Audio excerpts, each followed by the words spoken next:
E aí, gente, tudo bem? Sejam muito bem-vindos ao meu canal. Se você ainda não me segue nas redes sociais, o meu Instagram é karina.cunhas.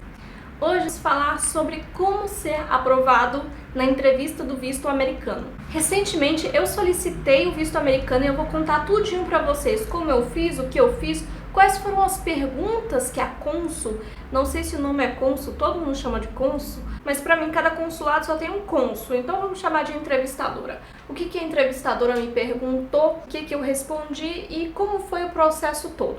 Eu e meu marido, a gente mora em Fortaleza. E como a entrevista tem que ser feita face a face, pessoalmente, a gente teve que viajar de Fortaleza para Recife. Bom, antes de mais nada, você precisa ter um passaporte com pelo menos 6 meses de validade. Então você dá uma olhadinha, se tá para vencer nos próximos meses, não dá certo, você vai ter que tirar um novo passaporte, que também é bem facinho, a Polícia Federal faz e a cada dia tá menos burocrático. A próxima coisa que você tem que fazer é preencher o formulário DS-160. Não sei por que chama DS-160, basicamente você vai no formulário e você preenche. Tem empresas que vão fazer isso para você, mas eu achei desnecessário, porque é só você se atentar bem às informações que você não vai errar, até porque você só pode preencher informações verdadeiras. Então não é uma empresa, não é uma agência que vai te ajudar a burlar o sistema. Eles só vão te dar algum apoio, vão preencher as coisas para você. De qualquer forma, você tem que enviar os documentos para eles. Então, para mim, eu pessoalmente acho muito mais fácil fazer por conta própria. Então, eu e meu marido, nós preenchemos o nosso formulário. Assim que a gente preencheu, a gente pagou. Custou $160 por pessoa. Dá para pagar no boleto e dá para pagar no cartão de crédito. Ele cobra aquela taxinha básica de conversão, mas não tem como fugir disso. Assim que a gente pagou, ele já aparece a opção para você escolher a data. Eu pensava que era só chegar lá no local da entrevista, fazer a entrevista e acabou. Antes de você fazer a entrevista, você tem que passar no CASV. O CASV é o lugar que você vai e eles vão tirar suas digitais e tirar sua foto. Lá você pode entrar com o celular desligado ou com a bateria fora do celular, é um pouquinho mais tranquilo. E depois que você vai no CASV, depois que as suas informações já estão inseridas no sistema, lá no próprio CASV eles vão colar esse papel aqui. Colando isso, você vai poder ir para o consulado que você já marcou o horário previamente. Posso marcar as duas coisas para o mesmo dia? Pode sim. Em Recife, pelo menos onde nós fomos, a distância entre o CASV e o consulado era de mais ou menos 3 ou 4 quilômetros. Então, em questão de 20 minutos, meia hora, dava para você fazer isso. Mas como eu não conhecia o processo, não sabia se ia demorar, não ia demorar, eu marquei para ir no CASV no primeiro dia e no consulado no segundo dia. No CASV foi super tranquilo, ficamos na fila uns 20 minutos. Entrando lá dentro, a gente passa primeiro no funcionário, ele pega seu passaporte, digita lá no sistema, começa a dar aquele friozinho na barriga e ele te pergunta o que você vai fazer lá. Se é passeio, se é trabalho, se é algum intercâmbio. E aí ele te direciona para uma outra fila. Nessa fila, você vai ser direcionado para os guichês onde vai ser tirada sua foto e as suas digitais. Saindo de lá, já fez a primeira parte. Para a segunda parte, para você ir para o consulado, você vai ter que deixar tudo no hotel, celular, tudo que for assim de metal, tudo que possa dificultar na hora que você for passar pelo raio-x. Evite problemas, deixe tudo que você puder, ou em casa ou no carro. Em alguns lugares tem onde você guardar as coisas também. Alguns comerciantes, algumas lojas, eles têm armários próprios para isso. A nossa entrevista estava marcada para 8h45, nós chegamos lá 8 horas. E como a fila estava pequena, eles deixaram a gente entrar com antecedência. A gente entrou, a gente passou por uma fila, pediram nosso passaporte, verificaram tudo. A gente foi para uma outra fila onde a gente ficou sentado.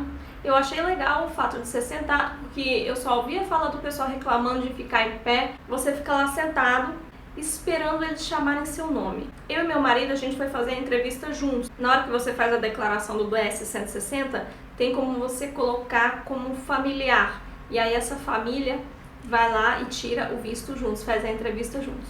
E aí chamaram o nosso nome, Karina e Douglas, e fomos lá, nós dois. Eu imaginava que seria assim, uma mesinha, aí eu sento aqui, ele senta aqui, e a entrevistadora tá ali fazendo as perguntas. Pensei que fosse ser algo como uma entrevista de emprego, mas não.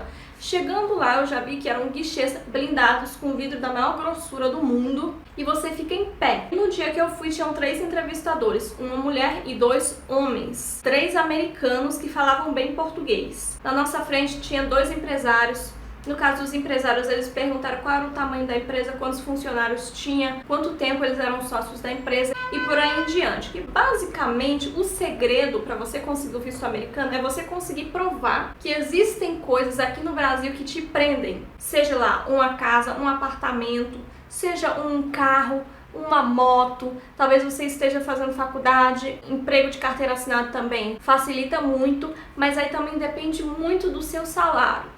Se você estiver ganhando um salário mínimo, R$1.000 e dizer que vai pagar do seu próprio bolso, aí eles já vão desconfiar. O que uma pessoa que está ganhando R$1.000 vai fazer lá nos Estados Unidos? Ou se você tem família, mas você vai sozinho para a entrevista e sua família vai ficar no Brasil, no caso de ser turista, se você for sozinho sem sua família, isso já vai deixar eles antenados. O que está acontecendo? O que o cara está deixando a família dele aqui indo para lá? E aí dificulta também. No formulário, a gente responde várias perguntas, inclusive perguntas como: você já fez parte de gangue? Você já contrabandeou droga? Perguntas assim absurdas. E outras perguntas como: quais são os idiomas que você fala?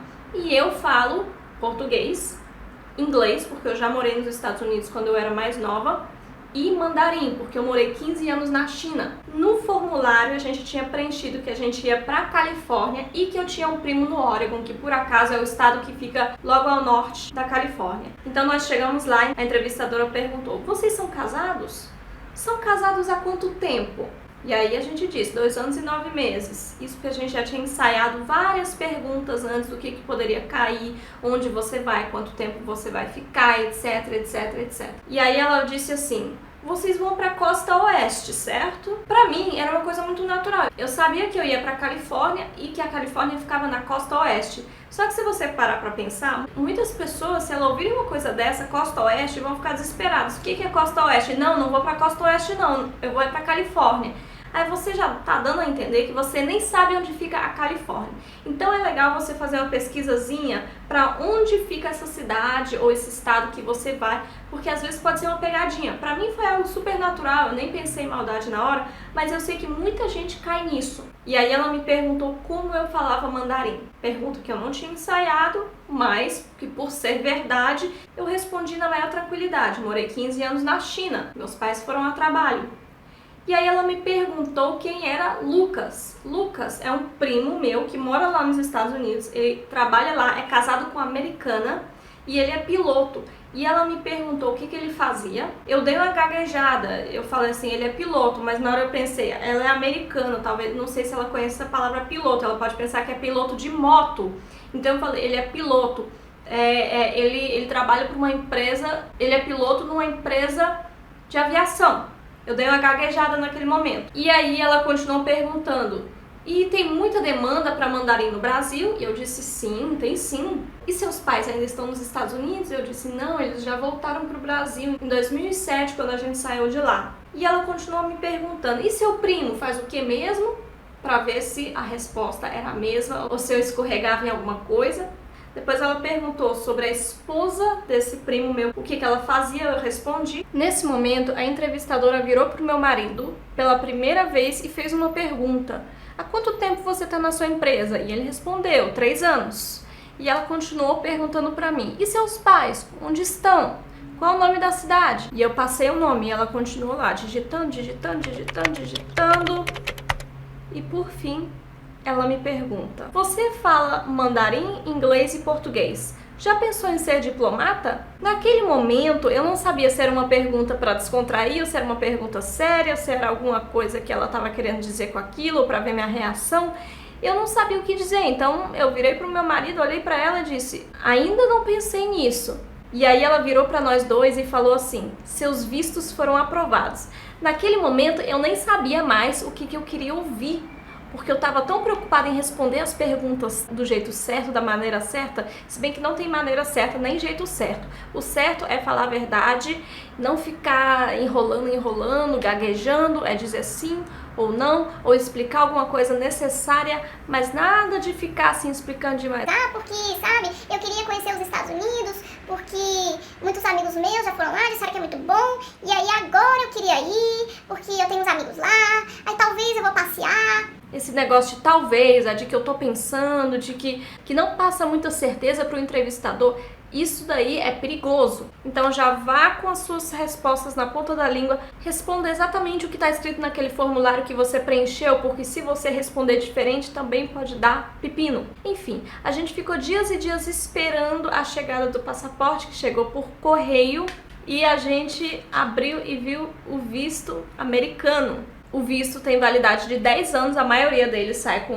10 anos. A não ser que aconteça alguma coisa muito excepcional, geralmente é 10 anos. Então as dicas que eu dou são: preencha o DS-160 bem preenchido. Não é necessário contratar uma empresa ou uma agência, a não ser que você realmente prefira passar essa responsabilidade para uma empresa e não gastar muito tempo com isso, não gastar tempo e não ficar preocupado com as informações estarem corretas ou não. A segunda dica que eu te dou é marcar a entrevista no CASV, que é onde você vai tirar foto, com um certo tempo da entrevista no consulado, nem que seja 2 horas, 3 horas, para que se acontecer alguma coisa, ou no CASV, ou se acontecer alguma coisa no trânsito, você não vai ter muito problema. Outra dica importante: responda as perguntas com firmeza. Com firmeza, com certeza, não fique gaguejando, não fique... eu me confundi. Não faça isso de jeito nenhum. Tenha alguma coisa palpável para você conseguir provar para eles que você vai voltar para o Brasil. Seja um emprego, seja um curso da faculdade que você esteja fazendo, talvez um carro, uma moto, talvez você esteja próximo de receber uma promoção. Quem sabe seja mais prudente esperar essa promoção sair para você poder preencher um salário mais alto, para você ter mais chances ainda de passar na entrevista. Mas eu queria dizer aqui que essa não é a receita do sucesso. Essa é apenas uma receita para o bolo ter mais chance de ficar gostoso, se é que você me entendeu. São dicas para você ter uma chance mais alta de conseguir o visto de primeira. E é isso, gente. Espero que vocês tenham gostado do vídeo. Se você não é inscrito no canal, já se inscreva no canal, dê um joinha nesse vídeo, envie para aquele seu amigo que está prestes a ir fazer a entrevista, está querendo tirar um visto americano. Quem sabe esse vídeo pode ajudar ele? Então é isso, gente. Até a próxima!